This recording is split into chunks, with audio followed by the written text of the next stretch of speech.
प्यासी रूह। रात के करीब 2:30 बज रहे होंगे। नाइट शिफ्ट करने के बाद मैं पैदल ऑफिस से घर की ओर लौट रहा था। वाहन न होने के कारण बीते 1-1.5 साल से महानगर की सुनी व्यवान और लंबी सड़कें हमसाया बनकर मेरे साथ चलती है। बाप रे, इतनी लंबी लंबी भूतिया सड़कें खत्म होने का नाम ही नहीं लेती। बस चलती रहती है, रुकने का नाम ही नहीं लेती। कहीं ऐसा घनघोर अंधेरा कि पैर कहाँ पड़ रहे हैं पता ही ना चले, तो कहीं खंबे की लाइट से फूटते सफ़ेद झिलमिलाते प्रकाश में नहाती सड़कों की खूबसूरती देखते ही बनती है। रोज़ाना का रूटीन होने के कारण अब इन सूनी और अंधेरी सड़कों से डर नहीं लगता। इन्हीं सूने और बेवान रास्तों पर दिन भर इतने हैवी ट्रैफिक और चहल पहल रहती है कि एक कदम पैदल चलना भी दुभर हो जाए। मई की बेरहम गर्मी, माथे से चूता पसीना और ऐसे में अचानक हल्की हल्की ठंडी चलने लगे। माथे के पसीने से टकराती ठंडी हवा कितनी शीतलता प्रदान करती है। ऐसे में कौन बेवकूफ़ होगा जिसका मन गुनगुनाने को नहीं करेगा। गुनगुनाते हुए मैं आगे बढ़ ही रहा था कि अचानक आंख एक जगह पर जाकर टिटक गई। सड़क किनारे एक सभ्य सी अधेड़ महिला खड़ी दिखाई दी। करीब 100-125 फुट की दूरी रही होगी।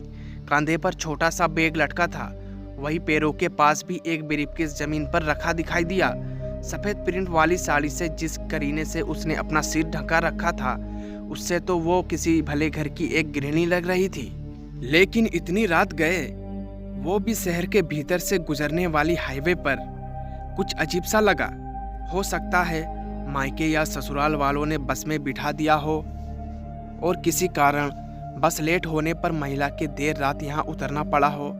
शायद उसका घर यहीं कहीं आसपास ही होगा, या फिर शायद सवारी ऑटो या रिक्शे का इंतजार कर रही हो। लेकिन इतनी रात गए रिक्शा कहाँ मिलेगा? शायद घर का कोई परिजन गाड़ी लेकर आ रहा होगा। शायद सोचते हुए मैं उसके बहुत करीब आ गया। नजरों से नजरें टकराई, मगर वो जरा भी नहीं झोंकी। मेरी आंखों में बराबर देखती रहे। भय का नामो निशान तक नहीं, वरना इतनी अंधेरे और सूनी रात में एक अकेली महिला, कम से कम मुझ जैसे मवाली सरीखे इंसान को देखकर तो डर ही जाए। लेकिन वो तो लगातार घूरती रही। चेहरे पर ना कोई हाव ना कोई भाव। हाँ, होठों पर मुस्कान बराबर जमी रही। मैं ही झोंक गया। मुझे ही नजरें हटानी पड़ी, कहीं वैसे तो नहीं। फिर एकदम से सिर झटक दिया। फिर बोला, होगी कोई, मुझे क्या लेना देना। मैं तेजी से कदम बढ़ाता हुआ अनजान महिला को क्रॉस कर गया। अनजाने डर और शर्म के मारे मैंने फिर पलटकर नहीं देखा। ना जाने वो क्या सोच बैठे। चलते चलते मैं दूसरी सड़क पर आ पहुंचा। अब वो सड़क और महिला पूरी तरह से ओझल हो चुकी थी। कहीं कोई भूत वूत तो नहीं था। थोड़ी देर पहले भला लगने वाला रास्ता अब भयभीत करने लगा। मैं जल्द अपने घर पहुंचने चाहता था। इसी तरह में चाल में गजब की तेजी आ गई और बड़े बड़े डर या डग भरने लगा।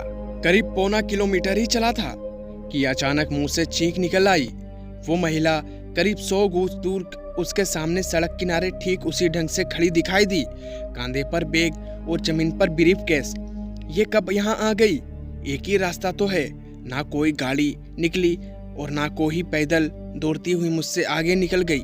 मेरा पूरा शरीर डर के मारे पसीने से तरबतर हो गया कि आज की रात आखिरी रात है।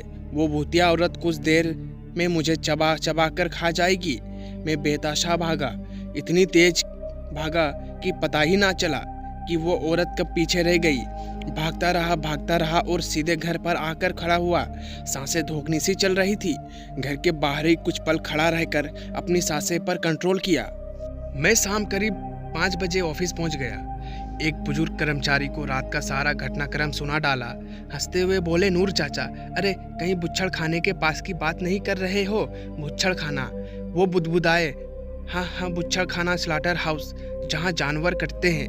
बेटा, वो सड़क बहुत खतरनाक है। बहुत हादसे होते हैं वहाँ। तेज रफ्तार की गाड़ियों ने बहुत सारा लोगों को कुचल डाला है। सुना है कि कई साल बस का इंतजार कर रही एक औरत को भी एक ट्रक ने रौंद डाला था। तुझे ही नहीं, बहुत सारे लोगों को दिख चुकी है। लेकिन बेटा, भली औरत की रूह लगती है, कभी किसी को नुकसान नहीं पहुंचाती। मैं हैरान था और परेशान भी। अब कैसे निकलूंगा उस रास्ते से रात में पैदल?